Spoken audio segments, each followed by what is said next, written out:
Bienvenue dans l'Instant Rêve, le podcast de l'association Petit Prince. Tu le sais peut-être déjà, mais grâce à l'association, un enfant va pouvoir réaliser un rêve. Un rêve qui lui permet, le temps d'un instant, de s'évader de son quotidien à l'hôpital.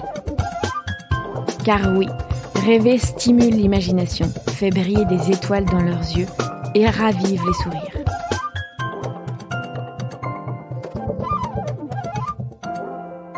Ce podcast a la volonté de vous embarquer dans les coulisses de la réalisation des rêves de ces petits princes.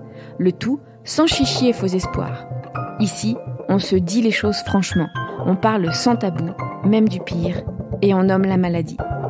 Alors on se donne rendez-vous tous les 15 jours pour partir à la rencontre de ces héros du quotidien, qu'ils soient enfants, parents, bénévoles ou personnel médical.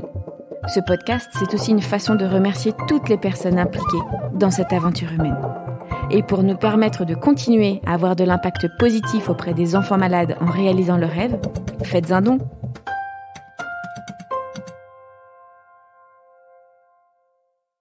Salut Hakim. Salut. Bienvenue sur l'Instant Rêve, le podcast de l'association Petit Prince. Je suis ravi de te retrouver aujourd'hui ici. Je suis ravi d'être là.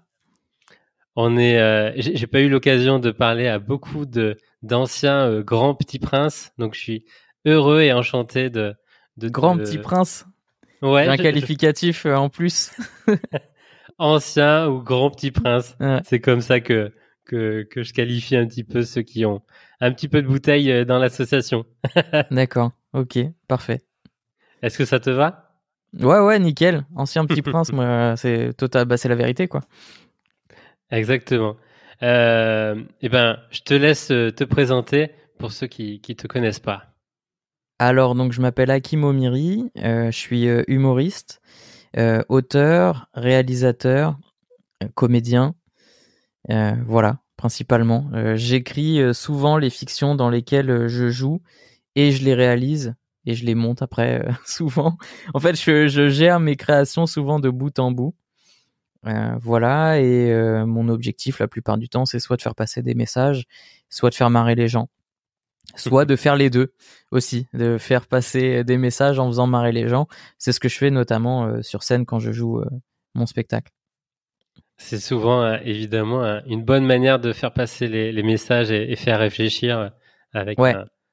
Avec j'aime bien quand les gens j'aime bien quand les gens sortent de la salle en ayant un petit truc en tête à quoi réfléchir. Ouais. Et du coup, alors on va y revenir à cette carrière et à ce que tu as réussi à construire. Est-ce que tu peux nous parler du coup un petit peu de l'association Petit Prince? Comment tu l'as découvert? Moi, j'étais à l'hôpital, j'étais au CHU de Rouen.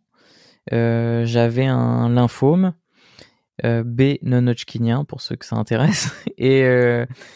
Et en fait, l'association Petit Prince venait, j'étais au service pédiatrie, j'avais 14 ans, et l'association Petit Prince venait dans les couloirs pour expliquer aux familles, notamment, ce qu'ils faisaient. Moi, j'avais jamais entendu parler de l'association avant d'être hospitalisé.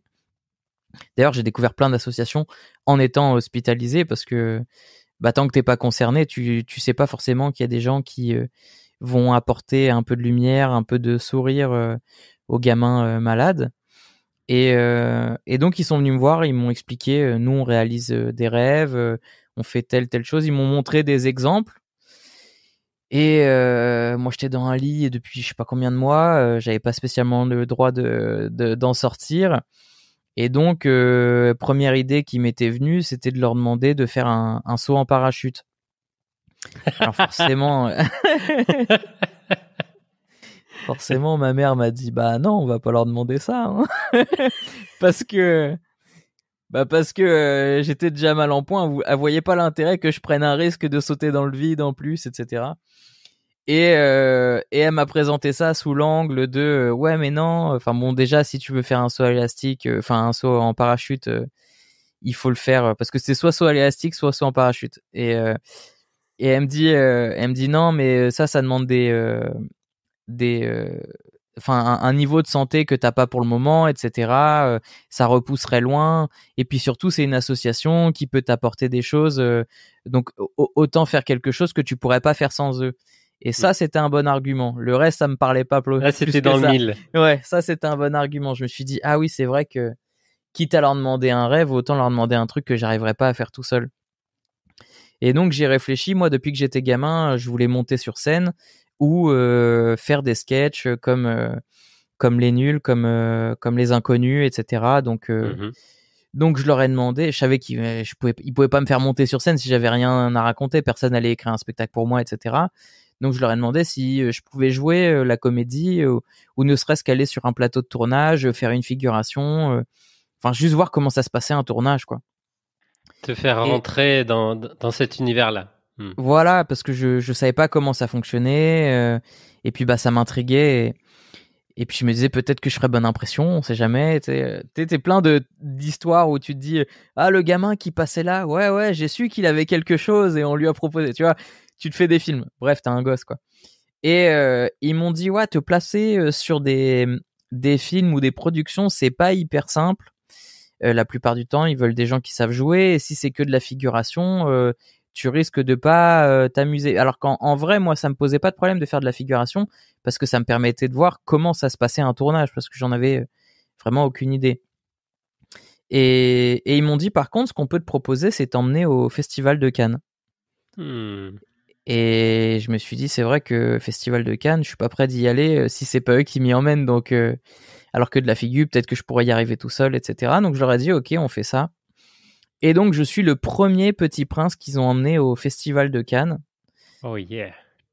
En 2001. Et comme c'était nouveau, j'ai eu le droit à des passes et des accès qu'ils n'ont pas eu après, quoi.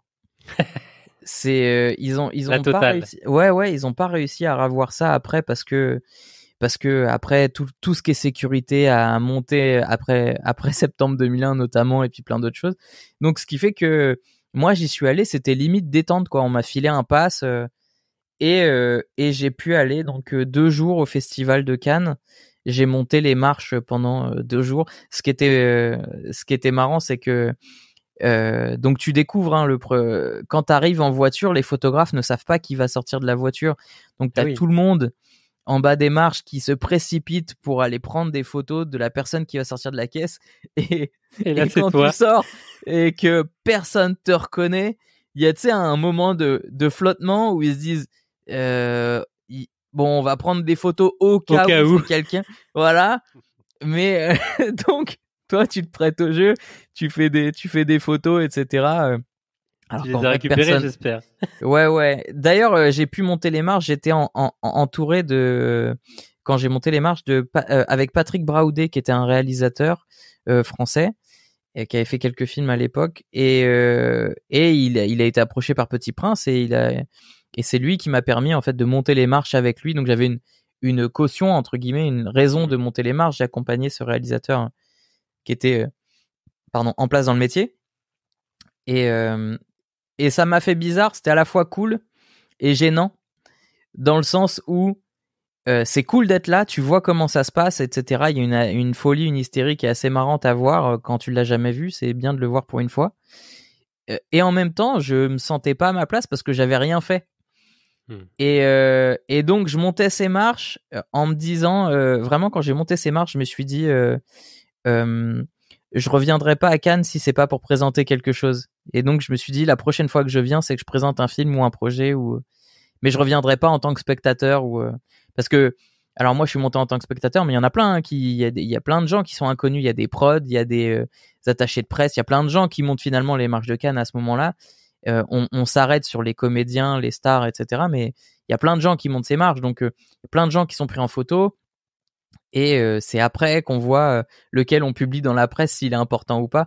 Et donc moi je m'étais dit que en fait j'étais dérangé de pas mériter finalement l'attention qu'on m'apportait à ce moment-là. Et par contre c'était une super expérience parce que j'étais derrière le rideau pendant la cérémonie de la remise de la Palme d'Or.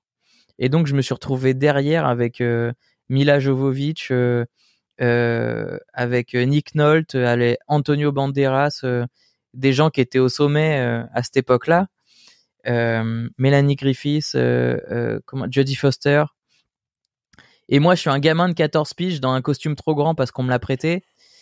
Des chaussures qu'on m'a prêtées, tu vois, enfin, il y a rien qui était à ma taille.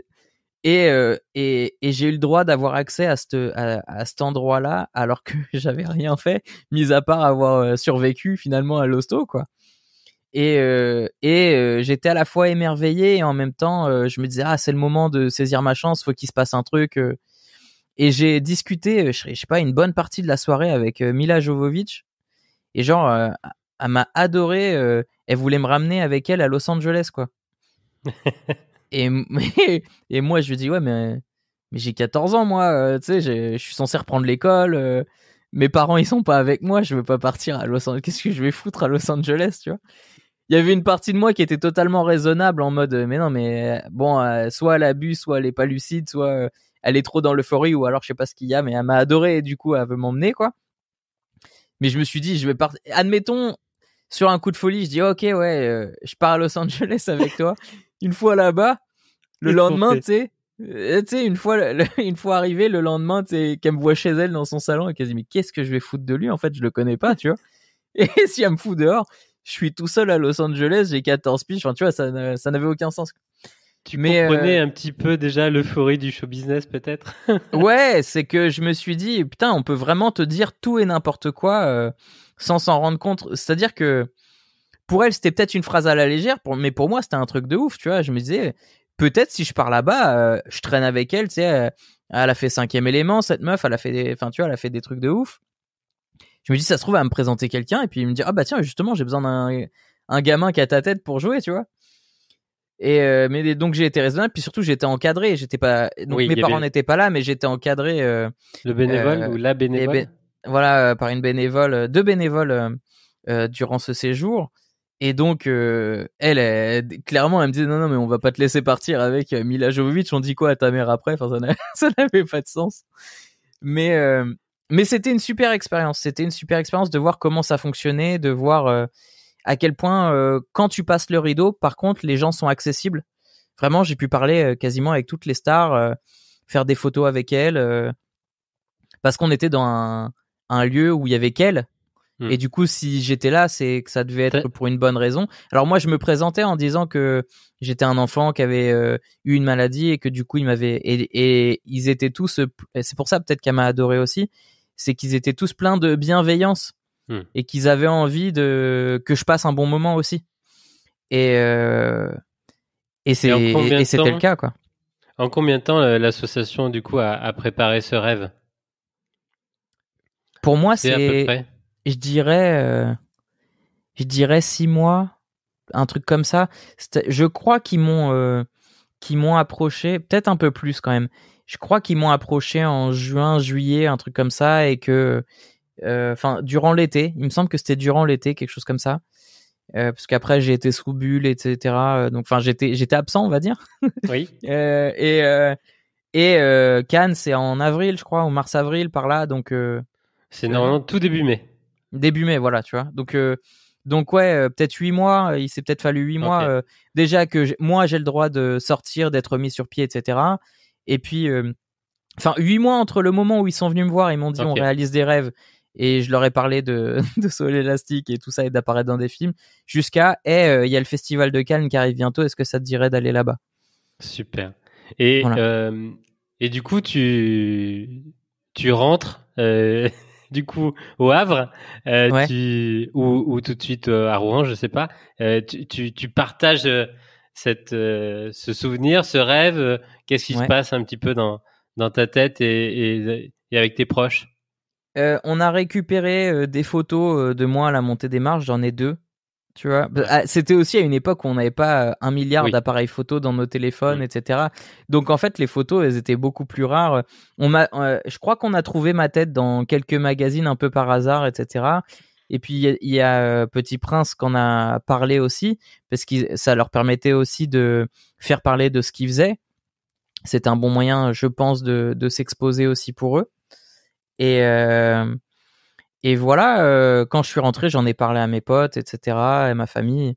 Ils étaient contents pour moi, et puis je leur ai dit, ouais, si j'y retourne, c'est que je présente quelque chose, parce que là, j'étais là pour être là. En fait, j'étais là pour observer, mais j'avais envie d'être acteur, pas dans enfin comédien, ouais, mais pas acteur de cet événement. Tu vois, j'avais envie de pas juste d'être un curieux, voilà. Et là, Vraiment d'y participer. Ouais, d'être invité. Voilà, d'être réellement invité. Pour ton travail, ton œuvre. Ouais, voilà. Tes créations, quoi. Ouais. Et ça viendra, je lâche pas. Tu lâches pas, et du coup, justement, à partir de là, est-ce que tes soucis de santé se sont améliorés? Alors, c'est parce qu'il s'était déjà amélioré que j'ai pu y aller.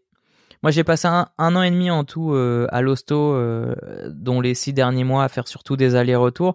Mais la première année, j'étais quasiment tout le temps à l'hôpital. Je sortais quasiment pas. Et c'est quand j'ai pu aller mieux que on a pu entamer la réalisation du rêve, parce que la plupart du temps, ouais, ils attendent que les médecins le permettent, Oui. selon ce que tu demandes d'ailleurs. Il y a des gens qui ont des maladies à vie et du coup, ils font en sorte que ils réalisent des rêves à ta portée, entre guillemets. Et moi, on savait, enfin, en tout cas, j'étais dans le sens à un moment donné, je vais guérir et je vais sortir. Donc, on est mieux à attendre que j'aille mieux, que je puisse sortir pour y aller. Donc, j'y suis allé, j'avais encore mon cathéter, mais je faisais une visite tous les 15 jours ou toutes les semaines, ça allait, quoi, à l'hôpital. Donc, j'étais vraiment en rémission, ouais. quoi. Ok.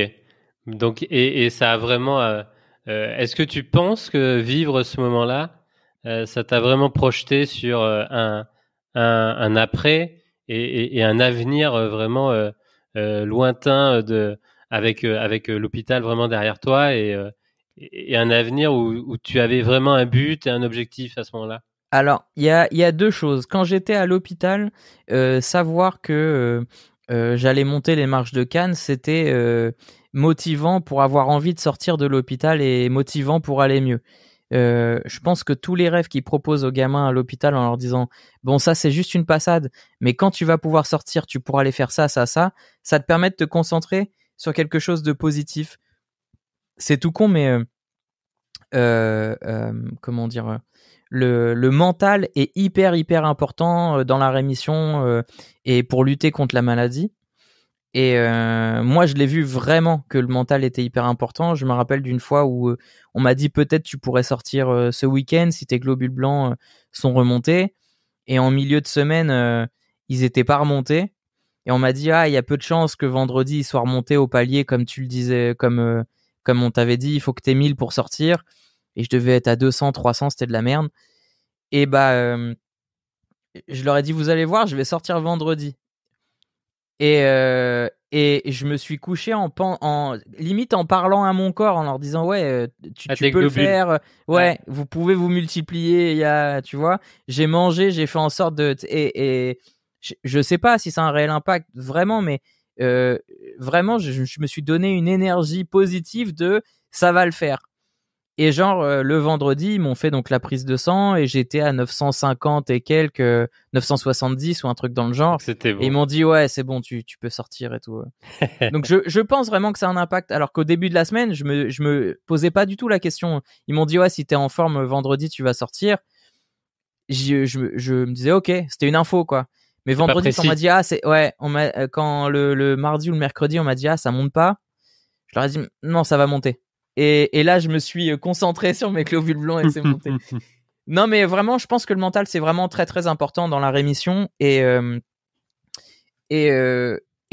fait de proposer des rêves, de donner des objectifs, de penser à autre chose qu'à l'hôpital, c'est hyper important pour un gamin qui est hospitalisé. Et puis ensuite, pour moi qui ai mis l'hôpital derrière moi, d'avoir réalisé ce rêve, oui, ça a contribué à j'avais déjà envie de monter sur scène et j'avais déjà envie de faire de la fiction. J'avais aucune idée de comment on commençait, mais d'avoir mis un pas dedans, de voir un peu comment était l'envers du décor, de voir qu'il y avait des choses que j'aimais bien, d'autres que j'aimais pas, etc. Ça m'a intrigué, ça m'a permis aussi de mieux visualiser vers quoi je pouvais et voulais aller. Et ça m'a permis d'enclencher en fait les pas vers ça, quoi. Donc quand je suis rentré, donc j'ai continué mes études, etc. Et puis arrivé en DUT, je me suis dit qu'il fallait absolument que je trouve un prétexte pour venir sur Paris parce que je pouvais pas quitter Le Havre en disant à mes parents je vais aller raconter des conneries aux gens. Il y a rien de concret là-dedans, etc. Et on connaît personne dans le milieu. Enfin, tu vois, ça paraît beaucoup trop lointain quand t'es en province. Il y a beaucoup trop de risques. Il y a un loyer à payer. On sait pas comment ça fonctionne, etc. Puis moi-même, je savais pas comment on commençait, tu vois. Donc, je suis parti pour mes études. Je suis allé jusqu'en master.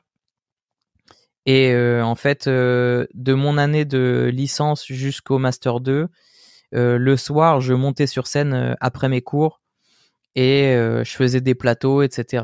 Je commençais à écrire mon spectacle. Et puis à la fin de mon master, j'avais un spectacle. J'ai commencé à... En plus, mon master, je l'ai fait en alternance, ce qui fait que j'ai eu le droit au chômage quand ça s'est terminé. Parce que mon entreprise, malheureusement, c'est arrivé au moment de la crise des subprimes. Et je travaillais dans le développement durable, mais avec des entreprises qui étaient dans l'immobilier. Il y en a plein qui se sont cassés la gueule, qui ont arrêté de nous payer. Et du coup, notre boîte a fermé. Donc, j'ai eu le droit au chômage. Et pendant cette année de chômage, je me suis dit, je fais que de la scène. Okay. Et ça m'a permis de décrocher un créneau au Paname, qui est un lieu à Paris où on fait beaucoup de stand-up, qui est très connu aujourd'hui, mais qui à l'époque ne l'était pas. Et j'ai rôdé là-bas, et puis à force de rôder, on m'a proposé des petites dates exceptionnelles, notamment au Point Virgule. Et puis là-bas, c'est un lieu où traînait vraiment, et traîne toujours plein de talents. Et moi, j'ai croisé Norman, fait des vidéos à ce moment-là. Ouais. Norman Tavo, et lui il venait de péter sur YouTube. Il avait jamais fait de scène et il commençait à s'y intéresser, et moi je faisais pas de vidéos sur YouTube, mais j'avais déjà un spectacle.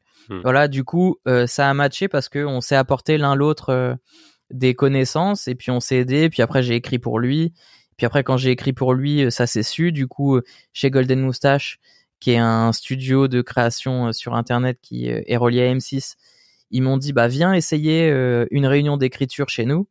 Je suis venu à la réunion d'écriture, il y avait déjà 3 sketchs qui les intéressaient dans ce que j'avais proposé. Ce qui fait qu'ils m'ont demandé de revenir, et puis après je suis devenu auteur permanent chez eux. Et puis au fur et à mesure tu montes, et voilà, et à ce moment-là, je pouvais me consacrer qu'à ça sans flipper de pas avoir d'argent pour payer mon loyer. Et juste vivre de ça, pour moi j'avais réussi déjà. C'est-à-dire que vivre de la scène ou vivre de sketch, etc., ça me paraissait tellement loin, tellement impossible quand j'étais au Havre, que c'était déjà ça un objectif. En fait, quand je suis arrivé sur Paris, j'ai découvert que t'avais pas besoin d'être Jamel pour pouvoir vivre de ce métier. Pour moi, pour être humoriste et en vivre, parce que j'avais aucune idée de ce que ça rapportait, etc. Pour moi, être humoriste ou auteur ou comédien, etc., pour en vivre, il fallait être une grosse star. Alors qu'en fait, y a plein de gens qui tournent beaucoup, qui écrivent beaucoup, qui sont pas forcément connus, mais ça leur suffit à avoir leur statut. Mais quand t'es un gamin, t'as aucune idée de tout ça, quoi. Donc durant ces 3 ans, ça m'a appris beaucoup de choses. Ouais. Et entre du coup le moment où tu vas sur Paris et justement la fin de la montée sur les marches à Cannes, est-ce que tu mettais en place une ou quelques actions quand même pour aller dans ce sens-là, ou tu l'as mis de côté? Alors oui et non, c'est-à-dire que je suis monté donc au Festival de Cannes, j'avais 15 ans. Dès que j'ai pu travailler à mes 18 ans, la première chose que j'ai acheté, c'est une caméra. Et avec mes potes, j'essayais de faire des sketchs, etc. Mais le problème, c'est que dans la bande, il y a que moi qui voulais vraiment vivre. Oui. Les autres, ils faisaient ça pour se faire marrer, etc. Ouais, ok, si tu veux, ce week-end, on fait des conneries et on les filme. Alors que moi, c'était vraiment en mode sérieux. J'avais envie que ça débouche sur quelque chose. Je me disais peut-être en filmant des conneries avec des potes, si je l'envoie à la bonne prod ou quoi, ils vont dire il a peut-être du potentiel. Il y a des choses que je voyais à la télé qui me paraissaient pas inatteignables. Je me sentais capable soit de les jouer, soit de les écrire, soit de, tu vois. Et donc j'ai commencé à faire ça. Et puis comme j'étais le seul motivé, j'avais un de mes potes en cours qui me disait ouais, moi ça m'intéresse, etc. Mais dans les faits, il y a très peu de gens qui osent prendre le risque. Ouais. Il y a très peu de gens qui se disent après mes études, je vais prendre le risque de me barrer à Paris, essayer de faire rire des gens, ou tu vois, c'est Alors aujourd'hui avec Internet, c'est beaucoup plus simple. Aujourd'hui, j'aurais même pas eu besoin de quitter Le Havre pour faire des vidéos. J'aurais pu les faire avec mon téléphone ou avec du matos que j'achète sur Amazon, Wish, peu importe, sur Internet. Je peux déjà faire des fictions avec les moyens du bord, n'importe où je suis. Pendant le confinement, j'ai fait des vidéos, tu vois. Oui. À l'époque, c'était pas aussi simple que ça. Il fallait déjà des gens un peu en place. Et Et pendant puis, cette période-là, vas-y, pardon, oui, finis. vas-y. Et ouais, fallait des connaissances, par exemple, pour du montage. Aujourd'hui, rien qu'un Oui, logiciel de montage, c'est ouais. accessible. Alors qu'avant, pour faire du montage, moi, je tournais avec un caméscope, c'était des cassettes, quoi. Ça voulait dire qu'il fallait un matos bien précis pour pouvoir faire du montage. Pour Enfin, numériser tout ça, ouais. ouais, c'était pas du tout le même niveau. Il y a de plus en plus de choses évidemment accessibles Ouais. en ligne et accessibles du coup de n'importe où, même dans la chambre d'hôpital, on peut faire des choses et on peut créer, on peut lancer des projets. Ça, ça c'est un truc hyper important que tu dis là parce que moi, quand j'étais à l'hôpital, il y avait pas Internet. Mm. Il n'y avait pas Internet. Mon seul moyen de m'occuper, bon, déjà, j'avais des cours quand même. J'avais quand même des profs qui me donnaient cours à l'hôpital. Mais c'était la télé. Il n'y avait pas beaucoup de chaînes. Autant dire que l'après-midi, je me faisais chier, mais de fou, quoi. Le matin, pareil, c'était soit je regardais Motus. Enfin, quand t'as Oui, 14 les piges, t'as pas amours. envie de regarder ça. Ouais, tu vois, Motus, les amours. À 13h, il y avait La petite maison dans la prairie. Enfin, tu Et vois, puis voilà. j'avais l'impression d'avoir 70 piges avant l'âge, tu vois ce que je veux dire. J'étais coincé dans un fauteuil devant la télé, j'avais l'impression d'être ma grand-mère. Et aujourd'hui, avec Internet, même en étant à l'hôpital, déjà d'une, tu peux regarder des trucs intéressants. Il y a tout plein de plateformes, Netflix, Prime, etc., Disney+, enfin, il y a tout. Et puis surtout, tu peux même te cultiver, tu peux regarder des vidéos intéressantes, tu peux apprendre à faire du montage si ça t'intéresse, tu peux apprendre, en fait, tu peux apprendre tout. Tout est accessible sur Internet, ce qui est une révolution énorme. J'aurais eu un iPad à l'hôpital, mon hospitalisation serait passée totalement différemment. D'ailleurs, il me semble qu'il y a des associations qui travaillent sur ça justement pour Dont offrir des l'association iPads. Petit Prince. Ouais, Donc qui se Petit débrouillent. Prince Ouais. qui met en place des grandes tablettes accessibles dans les chambres. Ouais. Ouais, parce que en fait, déjà un truc qui est fou quand t'es à l'hôpital, c'est que bon, les maladies, ça touche tout le monde, ça on le sait, mais de le voir, c'est autre chose. C'est-à-dire que ça touche les gens aisés comme les gens qui ne le sont pas. Donc on se dit c'est juste, sauf que à l'hôpital, il y a quand même des différences dans le sens où un gamin qui était aisé, il pouvait avoir des jeux, des jouets, des consoles, etc. avec lui. Et il y a des gamins qui étaient là, leurs parents travaillaient, donc ils étaient limite seuls H24 à l'hôpital et les parents venaient les visiter de temps en temps. Donc c'est les infirmières finalement qui passent du temps avec les gamins. C'est très très dur en pédiatrie. Et puis s'ils ont pas de jouets, bah c'est l'enfer quoi. Donc c'est compliqué d'avoir le moral quand t'es à l'hôpital, que t'as rien à faire et qu'il y a personne avec toi. Donc moi j'ai la chance d'avoir une grande famille, ce qui fait que j'avais toujours une tante ou un oncle qui était avec moi quand ma mère pouvait ne pas être là. Donc j'ai pas été seul du tout. Donc ça c'était je suis vraiment un privilégié dans ce sens-là. Et surtout du fait d'avoir quelqu'un avec moi, elle pouvait aller je sais pas aller chercher des magazines. Je me rappelle que moi j'adorais les scooters. Elle allait me chercher des magazines de scooters, des trucs comme ça quand j'étais, enfin de motos. J'adorais les motos et comme j'avais 14 ans, je regardais les scooters. Et ouais, elle allait me chercher ce genre de choses, ça m'occupait, où on pouvait faire des jeux ensemble. Et du coup, comme j'avais quelqu'un, moi la plupart du temps, j'essayais d'aller voir les gamins de mon étage qui étaient tout seuls pour leur proposer de jouer avec moi. Surtout que j'avais la PlayStation 1 à l'époque. J'avais 2 jeux ou 3 jeux. Une fois que tu les as fait, tu les as fait quoi. Ouais. Mais les gamins qui avaient rien, et ben ils étaient ultra contents de pouvoir venir jouer à mes jeux dans ma chambre quand j'avais le droit d'avoir du monde dans ma chambre. Ouais. Ouais. Et pendant cette période aussi, est-ce qu'il y a eu d'autres moments ou d'autres points de motivation et de communication avec l'association? Est-ce que ta bénévole, elle te contactait, elle te parlait, elle t'envoyait des choses, Ouais. elle t'impliquait dans d'autres choses? Ouais, elle m'appelait régulièrement pour savoir comment ça allait, mon état de santé. Ça faisait vraiment comme si c'était quelqu'un de proche qui s'inquiétait pour moi et ça se ressentait que c'était sincère et tout. Et puis elle me parlait de choses positives la plupart du temps où elle m'appelait et puis elle me disait tu verras quand tu vas sortir, tu vas pouvoir faire ça, ça, ça, ça. Elle se concentrait sur le positif, ce qui était plutôt agréable. Et quand je suis sorti de l'hôpital, donc j'ai fait ces 2 jours au Festival de Cannes, mais de temps en temps, ça m'est arrivé qu'ils m'appellent en me disant ah bah tiens, il y a tel événement, il y a tel artiste qui passe au Havre, on a quelques invitations, est-ce que ça t'intéresse d'y aller?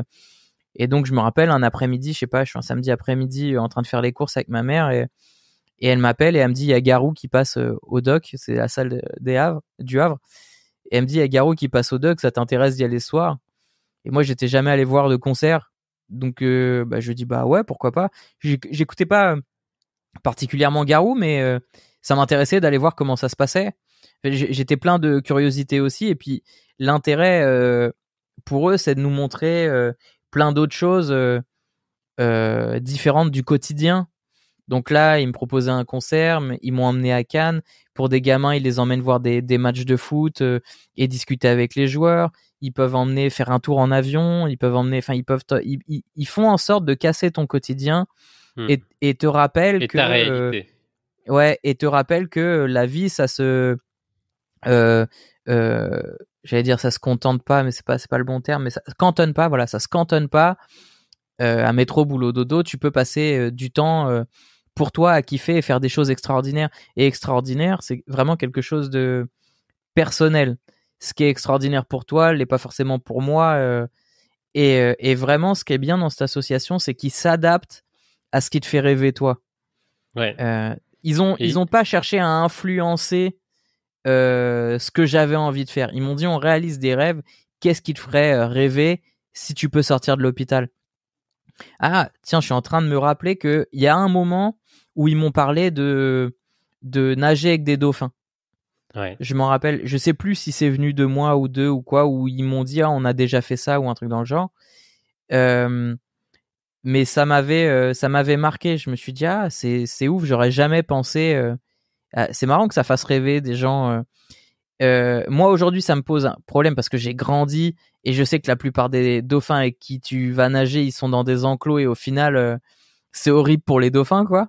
Donc ce genre de rêve ne me fait plus rêver en tout cas, mais je sais que ça, enfant qui a pas conscience de ça, tu lui dis tu vas nager avec des dauphins, c'est un truc de fou. Tu peux t'endormir le soir et rêver d'un truc de ouf dans ta tête, quoi. Ça ouvre le champ des possibles immédiatement, quoi. Ouais, c'est ça, c'est que c'était tellement varié.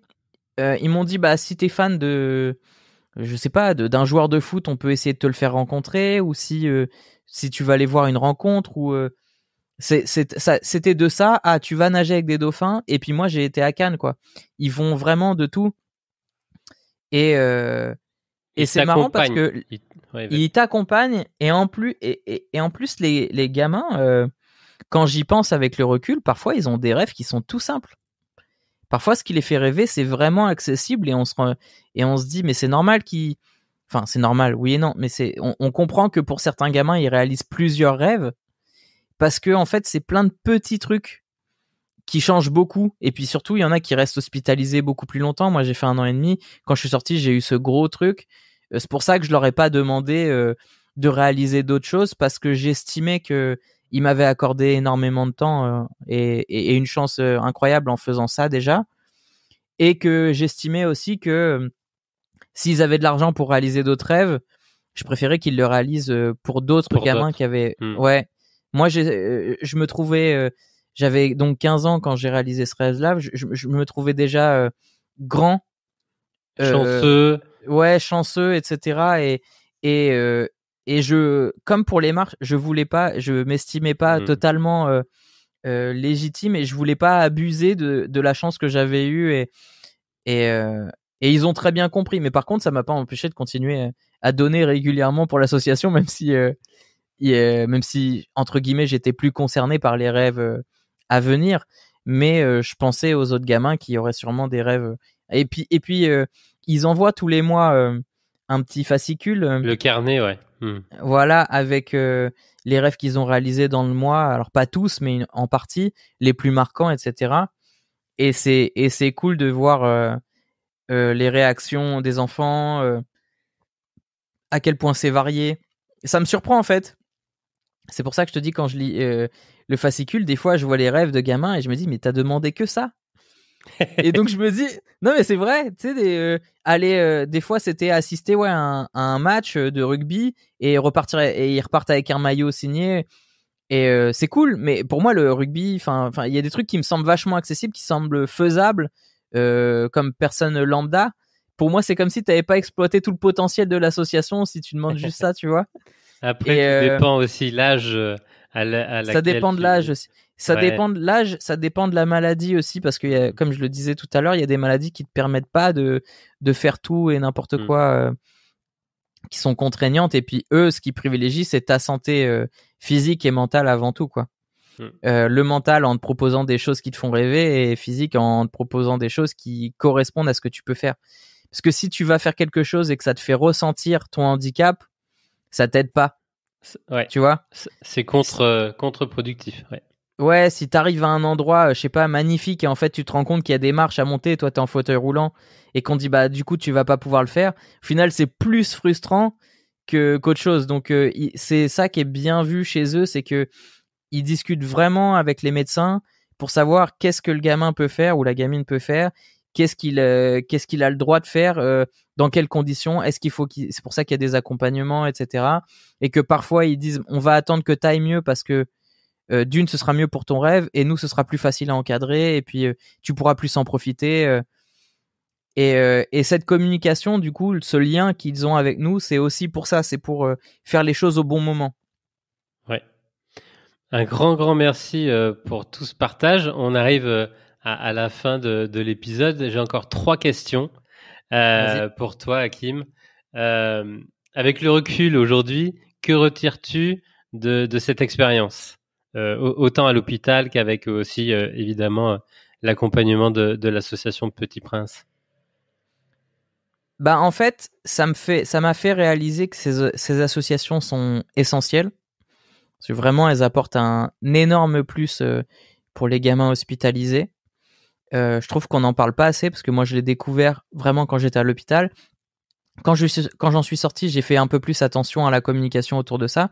Je me rappelle qu'il y a eu une émission à la télé pour je sais plus l'anniversaire de Petit Prince, je sais plus quel anniversaire c'était, mais du coup je voyais l'association augmenter et je me disais peut-être qu'un jour ce sera aussi connu que les Restos du Cœur, parce que je pense qu'il y a un besoin aussi énorme que, enfin en tout cas c'est comparable, peut-être pas aussi énorme parce que là, avec le Covid, il y a vraiment des gens dans la misère et du coup qui ont besoin de manger, et c'est fou. Mais en tout cas, les gamins hospitalisés ont vraiment besoin de ce type d'association. Et ça me fait en même temps rager, parce que je me dis que c'est pas normal qu'on doive créer des associations pour qu'on s'occupe de ces gamins et que ce soit pas pris en charge par l'État, ou qu'il y ait pas un peu plus de volonté gouvernementale pour aider ces gamins à l'hôpital. Et bon, là je suis potentiellement. Ouais. Mais bon, moi je suis un idéaliste, donc je parle déjà de ça, alors que les infirmiers, ils avaient pas de blouse et pas de masque durant le Covid, donc voilà, on part de loin. Mais tout ça pour dire que ces associations, si elles n'existent pas, y a rien qui est fait, et donc c'est hyper important qu'on les soutienne. Quel message tu souhaiterais délivrer aux enfants qui nous écoutent? Des enfants malades ou des enfants en général? Enfants malades, je pense, ouais. Ouais. Et ben déjà, il y a un après. Il y a un après. C'est pas parce que t'es allongé dans un lit là tout de suite que c'est définitif. Donc il faut croire en tes rêves. C'est ça qui est important avec Petit Prince. Il faut croire en tes rêves, parce que parfois ils se réalisent. Et ils se réalisent surtout quand tu les abandonnes pas, quand tu fais en sorte d'aller vers eux. Je crois vachement en la projection. Je pense que si tu te vois à un endroit et que tu as réellement envie d'y être, tu vas te donner les moyens tous les jours d'aller dans cette direction. Alors, il y a des jours où tu feras des plus grands pas que d'autres. Il y a des jours où tu peut-être avanceras pas du tout. Mais l'important, c'est de pas aller dans le sens inverse. Si ton rêve, c'est de voyager, eh ben, c'est important de te lever le matin en te disant un jour je vais voyager et commencer à te projeter en te disant je vais peut-être commencer par là, puis après j'irai là et ainsi de suite. Quand tu commences à ancrer ton envie dans le concret, c'est là que tu t'en rapproches. Et quand tu l'ancres dans le concret, tu te dis ok, alors pour y arriver, il faut que je commence par ça, et tu fais les choses par étapes et au final tu finis par y arriver. Donc les enfants, croyez en vos rêves parce que ils sont réalisables. 100%, 1000% d'accord avec toi, Hakim. Dernière question. Quel est ton arc-en-ciel à toi? Mon arc-en-ciel, qu'est-ce que tu veux dire par là? Sur la miniature de l'instant rêve, c'est un arc-en-ciel. Donc, qu'est-ce qui te... Après quoi cours-tu? Après quoi qu'est-ce qui te motive à justement aller de l'avant? Un arc-en-ciel, on sait que ça nous attire et en même temps, on ne peut pas le toucher. Donc... moi, à l'heure actuelle, j'ai envie de pouvoir réaliser les projets que j'ai en tête. C'est compliqué dans la conjoncture actuelle, mais j'ai envie de réaliser des films, des séries qui racontent des messages aux gens. J'ai envie de monter sur scène et de leur redonner le sourire, de les faire rire, de les détendre, de les faire réfléchir sur le monde dans lequel on vit.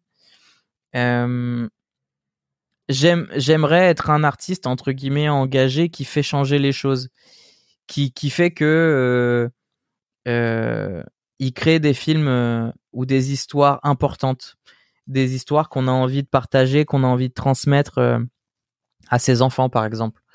Donc ça va pas se faire tout de suite, mais c'est vers ça que je vise et c'est vers ça que j'avance et je sais que tôt ou tard je vais y arriver.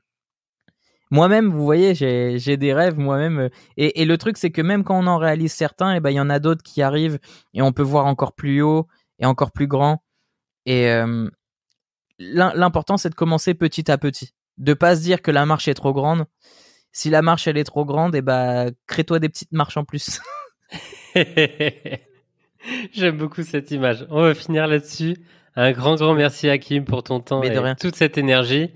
Et puis, il y a évidemment pas mal de créations sur YouTube et sur justement Internet qui portent tes messages et ta couleur. Merci beaucoup. Et maintenant, c'est l'instant rigolo. Non, il en y en avait une. La première, c'était j'avais emmené une grande princesse Tiffen voir le Real de Madrid il y a 3 ans. Elle était fan absolument de Ronaldo et elle était partie avec sa tante. Donc elle avait 18 ans et sa tante était venue avec elle, sa maman qui avait 21 ans. Et donc journée géniale, on a vu tous les coulisses du Real. Elle a pu rencontrer Ronaldo, fond dans les bras de Ronaldo qui lui a fait un gros câlin. Donc ça, c'était top. Et le soir, en rentrant on est rentré à l'hôtel. Et là, on s'est dit on va se poser, on va se remettre de nos émotions, on va se poser un peu 1 heure et on se retrouve dans 1 heure pour le dîner. Et quand on est redescendu avec l'autre bénévole qui était là pour les retrouver pour le dîner, elles étaient toutes contentes avec sa tante, elles avaient un grand sourire et en fait elles nous montrent leurs jambes, leurs mollets et elles s'étaient fait faire pendant l'heure de repos un tatouage sur la jambe avec la date du rêve, parce un petit tatouage avec la date du rêve en lettres romaines avec un petit oiseau, je sais pas quoi. Donc on s'est dit, je pense que c'est la première fois qu'on a ça dans l'histoire de Petit Prince. Et donc elles étaient toutes fières. Nous avec Sophie, l'autre bénévole, on était un peu stressés. On s'est dit mais est-ce que tes parents vont être d'accord, etc. Il dit oui, mes parents ont déjà plein de tatouages et tout. Et voilà. Donc ça nous avait bien fait rigoler. Et depuis, je sais qu'elle a continué à faire des tatouages. Et voilà. Donc ça, c'était drôle. C'était vraiment pour marquer son moment, le super souvenir qu'elle avait eu de cette journée avec son idole Ronaldo, qui lui avait fait un gros câlin et voilà. Donc voilà. Donc tu sais que ça me fait tout de suite penser et je peux rebondir. Moi, je me suis fait tatouer un Petit Prince. Ah, c'est vrai, excellent. Le jour de mes 30 ans, en Nouvelle-Zélande. Ah bah voilà, tu vois. Comme quoi, ouais. On est tatoué à vie. Ah oui, exactement. Non, mais c'est vrai que c'était drôle et c'est vrai qu'on était scotchés et quand elles nous ont montré leur tatouage. Donc voilà. Donc, c'était la petite anecdote. Super, merci beaucoup Laetitia.